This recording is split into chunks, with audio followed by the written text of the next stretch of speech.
নমস্কার বন্ধুরা, কেমন আছেন সবাই? আশা করছি সবাই ভালো আছেন, আমিও ভালো আছি। চলে এসেছি কিন্তু সব কিছু গুছিয়ে নিয়ে রান্নার কাছে। আজকে আপনাদেরকে আমি করে দেখাবো যে ছোটো পুঁটি মাছ। এই পুঁটি মাছ কিন্তু একদম গ্রাম্য পদ্ধতিতে স্বাস্থ্যসম্মত উপায়ে রান্না করে দেখাবো, একদম মশলা ছাড়াই আজকে করে।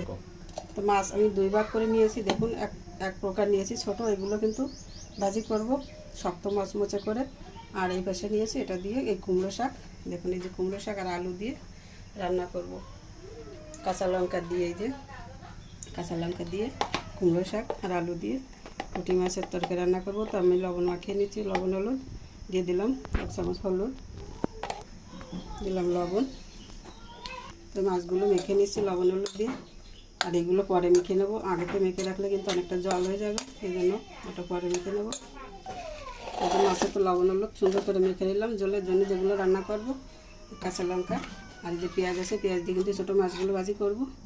আর শাক দিয়ে তো আলু দিয়ে ঝোল করব। এই যে চলুন কড়াই, এই চুলা অন করে কড়াইতে তেল দিয়েছি, তেল কিন্তু গরম হয়ে গেছে।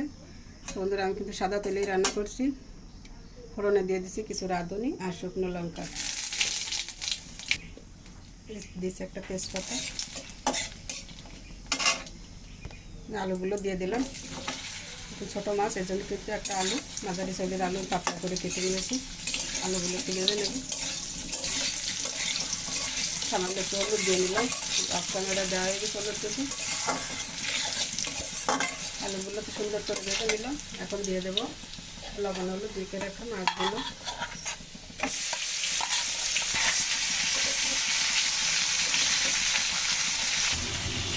আমি মাছ কিন্তু নেড়ে দেয়নি, দেখুন যেভাবে দিয়েছি সেভাবে কিন্তু আছে। এখন মাছগুলো একটা উঠে দিয়ে উঠাতে দিয়ে দেবো।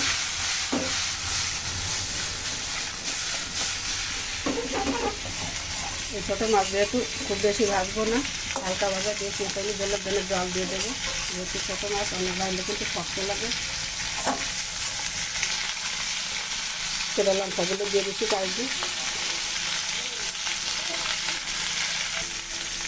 মাছগুলো আবার একটু ঢাকি দিয়ে এই লঙ্কাগুলো কিন্তু নিচে দিয়ে দেবো।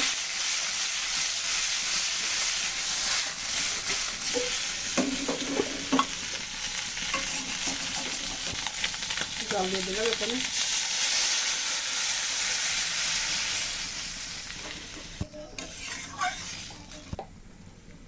তরকারি দেখুন কত সুন্দর ফুটতে শুরু করে দিয়েছে। এখন দিয়ে দিচ্ছি 1 চামচ হলুদ, আর দিচ্ছি পরিমাণ মতো লবণ।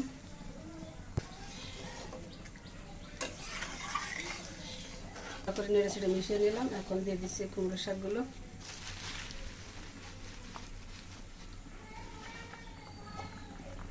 জল ভরে যাচ্ছে।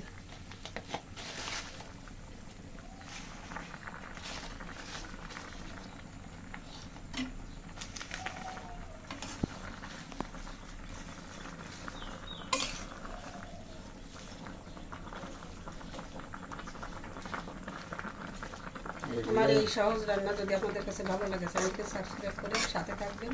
আর এইভাবে বাসায় করে খেয়ে দেখবেন, একদম স্বাস্থ্যসম্মত মশলা ছাড়া রান্না। খুব ভালো লাগে এইভাবে রান্না করে গেলে। ঢাকনাটা সরিয়ে নিলাম, একটু দেখে নি কি অবস্থা।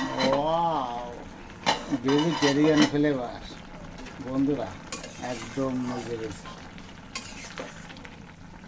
নির্ভেজাল কিন্তু মশলা ছাড়া, দেখুন স্বাস্থ্যসম্মত রান্না। তরকারি কালারটা দেখুন বন্ধুরা, কাঁচা লঙ্কা দিয়ে রান্না। ক্যামেরা আপনাদের কাছে হয়তো অতটা ভালো লাগছে না দেখতে, কিন্তু বাস্তবে আমরা তো রান্না করছি আর দেখছি কত সুন্দর একটা কালার আসছে। আর ফ্লেভারে কিন্তু সমস্ত ঘর একদম মমা করছে রাঁধুনির ঘিরানে। আর একটু ঢাকা দিয়ে দিচ্ছি।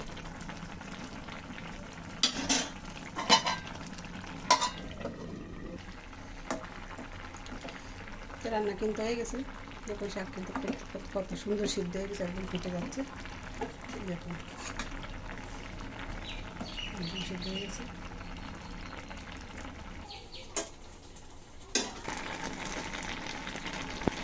রান্না কিন্তু হয়ে গেল। এখন আমি তরকারি নামিয়ে নেব। দেখুন সব তরকারি কিন্তু একদম সুসিদ্ধ হয়ে গেছে, জল টেনে গেছে। আমি এখন নামিয়ে নিচ্ছি। লবণ দিয়ে দিলাম, আর তেল, তাহলে হলো জলের কালার আসবে।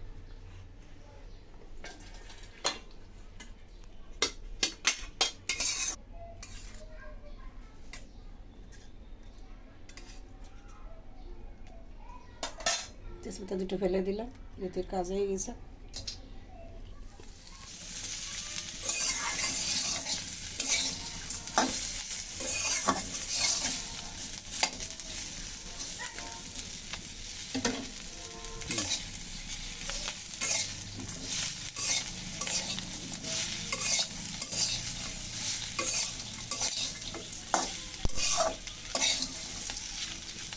এই পেঁয়াজটা কিন্তু খুব বেশি একটা ভাজা হবে না, একটু এইভাবে গোটা গোটা থাকবে, এভাবে কিন্তু দারুণ আর খেতে।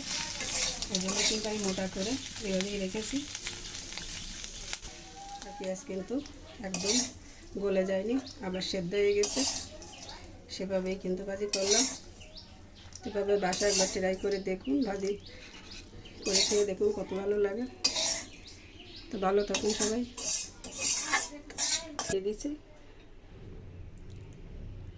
তো বন্ধুরা, এই যে ভাজিতে নামিয়ে নিলাম, তো কেমন লাগলো কমেন্ট করে জানাতে কিন্তু ভুলবেন না। আর সবশেষে দেখিয়ে দিচ্ছি আমাদের পুরো রেসিপিগুলো আজকের। তো দেখুন ধোয়া ওঠা তরকারি, একদম ধোয়া উঠছে কিন্তু কত সুন্দর। আর এই যে ভাজি। তো বন্ধুরা, এটাই ছিল কিন্তু আমাদের আজকে দুপুরে রান্না। তো কেমন লাগলো কমেন্ট করে জানাতে ভুলবেন না। আর গরম ভাতের সাথে বুঝতেই পারছেন যে কাঁচা লঙ্কার এই রেসিপি কত ভালো লাগবে। ধোয়া ওঠা তরকারি, একদম খাবারটাই কিন্তু আজকে জমে যাবে। তো বন্ধুরা, সবাই ভালো থাকুন, সুস্থ থাকুন। আজকের মতো এই পর্যন্ত রাখছি। সবাইকে অসংখ্য ধন্যবাদ আমার সাথে থেকে ভিডিওটি কষ্ট করে দেখার জন্য।